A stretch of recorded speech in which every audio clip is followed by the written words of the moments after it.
The question is that the motion be agreed to. Chris Hipkins. Thank you very much, Mr Speaker. It's a great pleasure to speak on this particular topic, and I certainly want to endorse the additional funding that is being provided for the Office of the Auditor-General and for the Office of the Ombudsman.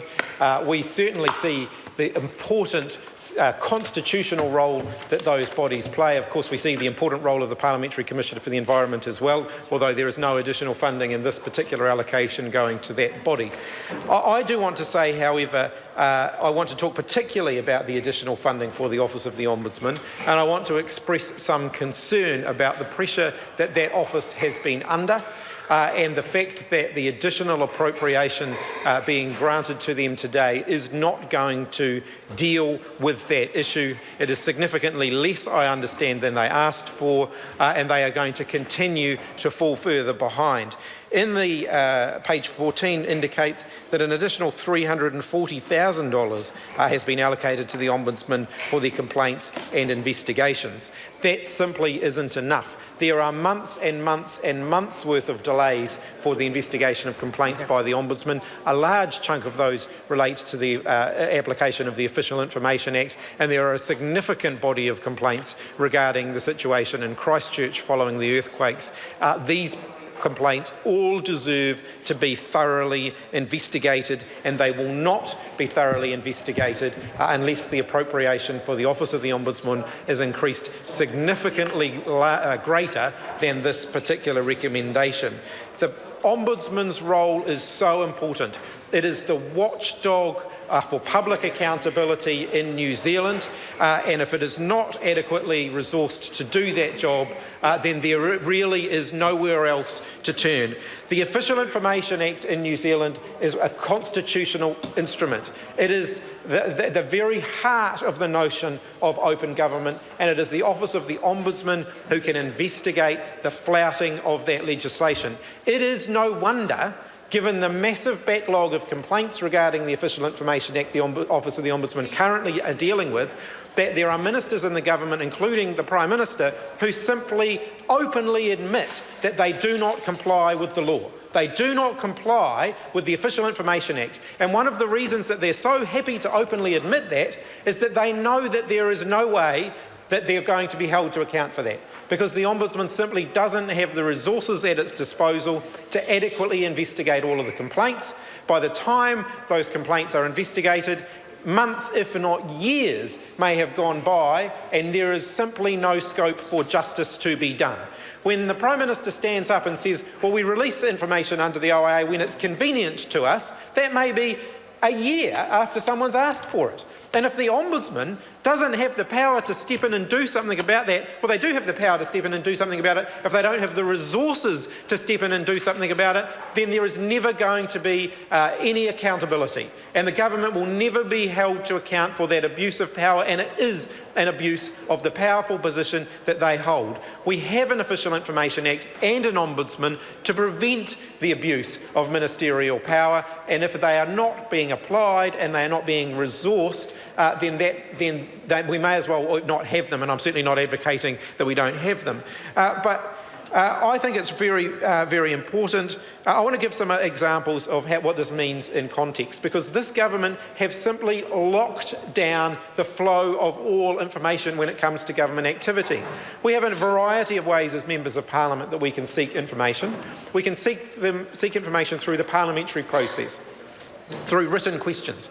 And if I give an example of an issue that I have just recently encountered, I asked for information under a written question. The Minister replied to the written question with an answer saying it's on some website somewhere. I went to that website and there was information that was similar, but it was not the information that I had asked for.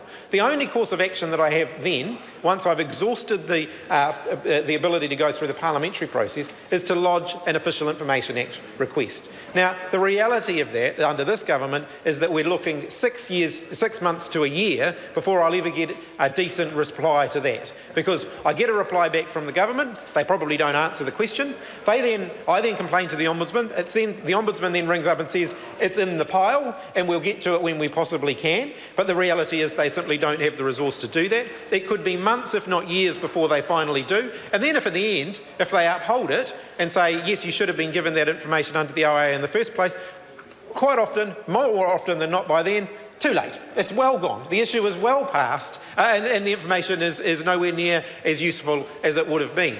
So that is why resourcing the Ombudsman is so vitally important. And I say to the members opposite, what goes around comes around. And the Labour Party has sat over there, and many of those members over there have sat over here and been on the receiving end of it. And I have to say, one day, what goes around, and I hope it will be 2017, what goes around will come around, and they will find themselves here. And if the Ombudsman has not been adequately resourced, they will encounter the same issues. And it is not good for the democratic process. It is simply not good for the democratic process for the government to be so locked down and so withholding of information that it doesn't allow the democratic process and the accountability that they should be subject to function effectively. The Office of the Ombudsman is being choked. The watchdog is being choked, and as a result, our democratic system is in peril because of that. This may sound all very lofty and worthy and so on, but it is important. It is vitally important. And let me give you a very specific and practical example. In the case of Hutt Valley High School, almost every education agency that investigates that failed to address what was a significant bullying issue amongst the student population there. It was when parents complained to the Ombudsman and the Ombudsman investigated that something finally happened and something was finally done. It took the Ombudsman, who's not in any way connected to the education system, to investigate the matter, to bring it out in the open and finally get it dealt with, and it was an absolute scandal, but it has been dealt with, and the Ombudsman deserves an absolute pat on the back for that, because that was a vitally important service. Take now, for example, the issue of charter schools. We debated that when the bill promoting charter schools was introduced into the House, and the charter schools are specifically excluded from the coverage of the Ombudsman. But the one thing the Ombudsman can do is ensure that the information held by government on the operation of those charter schools is being released. So they can ensure that there is at least some public accountability by ensuring the Official Information Act is being adhered to. The reality is it isn't, because the government know that they can simply sit on that information, not release it, and there isn't going to be a sanction, because by the time the Ombudsman gets around to it, because of their lack of resourcing, any issues will have passed. We've got a situation with one charter school, and I referred to it in question time today, where they've been in operation for nearly a year and a half now. We're well part through term 2. Massive concerns with that school, and yet reports that the Minister has received on them are not being released under the Official Information Act, despite the fact that people have asked for them. So the government are willfully flouting the law. There is no accountability. There is no ability to hold the government to account for the decisions they have made, and there is no sanction because the Ombudsman doesn't have the resourcing to cover that. The Office of the Auditor perform a very similar role, and from what I understand, are being resourced sufficiently to do the job that they are asked to. The Office of the Auditor General, they look particularly at the expenditure of public funding.